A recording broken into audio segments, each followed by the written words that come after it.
Welcome to Excel, the place where Dixceptionals come to get better every day. Today, we're diving deep into a topic that has the power to transform your life self-discipline. Now, you might be thinking, discipline? That sounds restrictive and boring. But I'm here to tell you it's quite the opposite. True self-discipline isn't about deprivation. It's about empowerment. It's about having the strength to choose what you want most over what you want now. It's about bridging the gap between where you are and where you dream of being. Today we'll explore the 7 proven steps to unleash your self-discipline.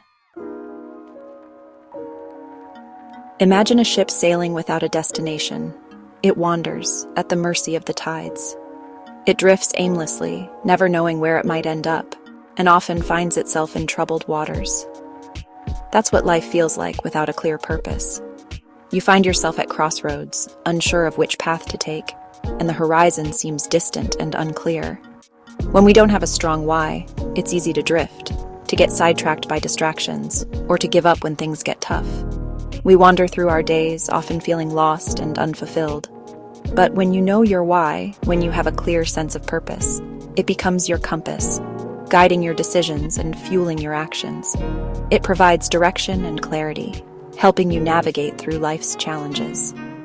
Self-discipline begins with understanding your why. It's the foundation upon which you build your goals and aspirations. Why do you want to be disciplined? What drives you to push through the hard times and stay committed? Is it to build a thriving career, to achieve professional success and make a meaningful impact in your field, to be a better parent, to provide for your family and be a role model for your children, to lead a healthier life, to feel strong, energetic, and capable of taking on any challenge, to build a better relationship, to connect deeply with those you love and create lasting bonds, to make a difference in the world, to contribute to something greater than yourself and leave a positive legacy? What is it that truly inspires you? What ignites your passion and keeps you motivated? Your why is your anchor, holding you steady in the storm. It keeps you grounded when everything around you is in turmoil. When challenges arise, and they will, remind yourself of your purpose. Let it be the light that guides you through the darkest times. Visualize yourself achieving your goals. See the path clearly and stay focused on the end result. Feel the emotions of success. Embrace the joy and satisfaction that comes with reaching your milestones. Let your why be the driving force that keeps you moving forward. It is the fuel that powers your journey, ensuring you never lose sight of your destination. We often set ourselves up for failure by setting goals that are too big, too vague, or too overwhelming. The key to overcoming this is to break down your goals into smaller, more manageable steps. Think of it like climbing a mountain. Trying to scale the entire peak in one go is a recipe for exhaustion and discouragement. But if you focus on reaching the next base camp, and then the next, the journey becomes much more attainable. Let's say your goal is to write a book. Instead of focusing on the daunting task of writing hundreds of pages, break it down. Start with an outline. Then commit to writing a chapter a week, or even just a page a day. Remember, consistency over intensity is key.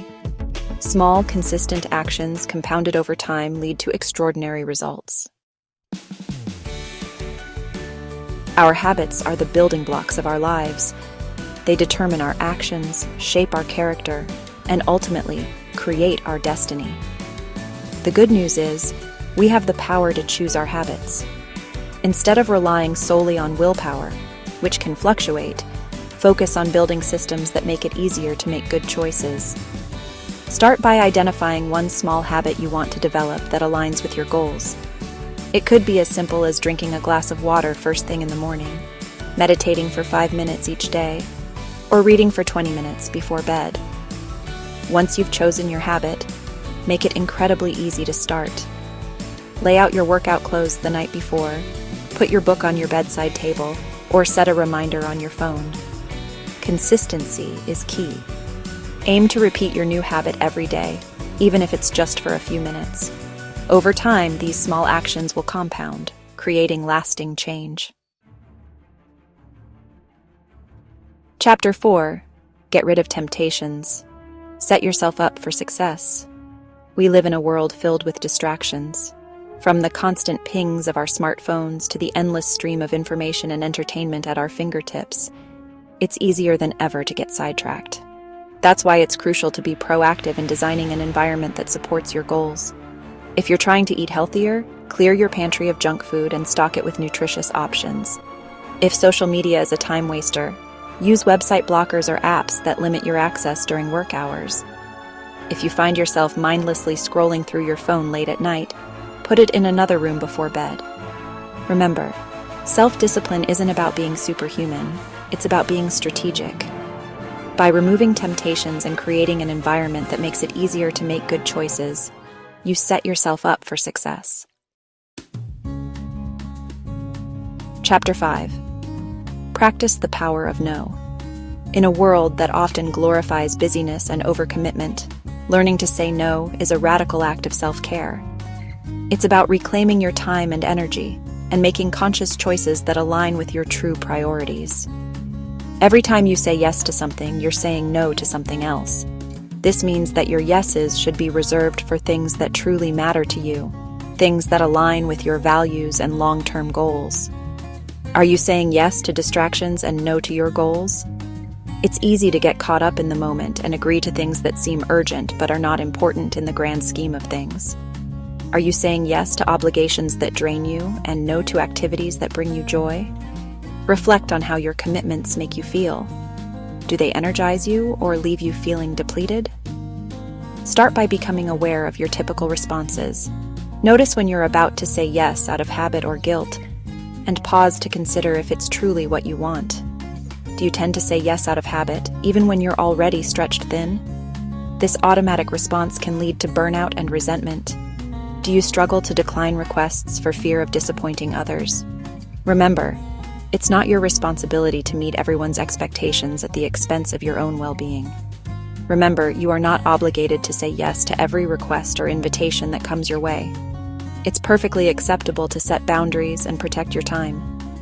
It's okay to prioritize your own needs and goals. In fact, doing so is essential for your mental and emotional health.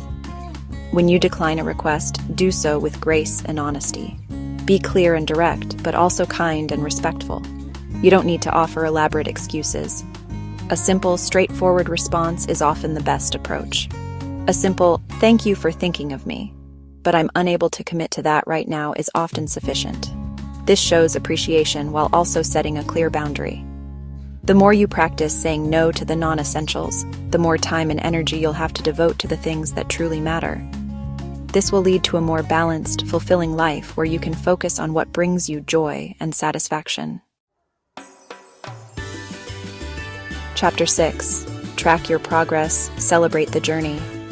What gets measured gets managed.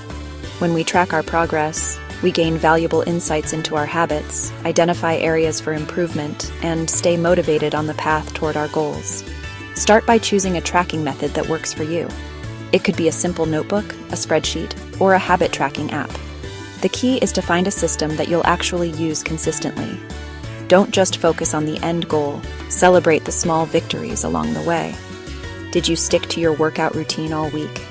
Did you resist that tempting dessert? Acknowledge and appreciate your efforts. Remember, the journey is just as important as the destination. By tracking your progress and celebrating your wins, you reinforce positive habits, boost your self-confidence, and make the journey more enjoyable. Chapter 7. Embrace failure and bounce back. Here's a secret: everyone fails. The difference between those who achieve their goals and those who don't often lies in their response to setbacks. Failure is not the opposite of success, it's a part of the process. Instead of viewing failure as a defeat, reframe it as a learning opportunity. What can you learn from this experience? How can you adjust your approach moving forward? Don't be afraid to ask for help or support when you need it. Reach out to a friend, mentor, or coach who can offer encouragement, guidance, or accountability. Remember, self-discipline is not about being perfect. It's about being persistent. It's about getting back up, dusting yourself off, and continuing to move forward even when it's tough. Outro: you're on your way to becoming a superhero. For watching up to this point, here is a bonus point for you. Surround yourself with accountability. This is one of the most powerful tools you can use to stay on track. When you have people around you who are aware of your goals, they can help you stay focused and motivated. Your environment shapes your behavior. The people you spend time with, the places you go, and the activities you engage in all influence your actions and mindset. Surround yourself with people who encourage your growth and hold you accountable. These individuals will push you to be your best self and help you stay committed to your goals. Share your goals with a friend, mentor, or group, and check in regularly. Regular check-ins create a sense of responsibility and help you stay on track. You may consider joining communities aligned with your goals, a fitness class, a study group, or even an online forum. These communities provide support, resources, and motivation. And remember to treat yourself to something meaningful when you hit a goal. Celebrating your achievements, no matter how small, reinforces positive behavior. Rewards reinforce the positive behavior that discipline creates. They serve as a reminder of what you can achieve through hard work and dedication. As we wrap up, remember this. Self-discipline isn't about restriction, it's about freedom. Freedom to make choices that align with your long-term goals and values. Freedom to achieve your dreams, to live intentionally, and to become the best version of yourself. This freedom allows you to pursue your passions and live a fulfilling life. The road isn't always easy, but it's always worth it. The challenges you face along the way will make you stronger and more resilient. So start small, stay consistent, and trust the process. Small, consistent actions lead to significant results over time. With self-discipline, you are on your way to becoming a superhero. Embrace the journey and celebrate your progress. So, my exceptional friends, discipline is choosing between what you want now and what you want most. It's about making decisions that align with your highest aspirations. And we encourage you to choose wisely. Your future self will thank you for the choices you make today.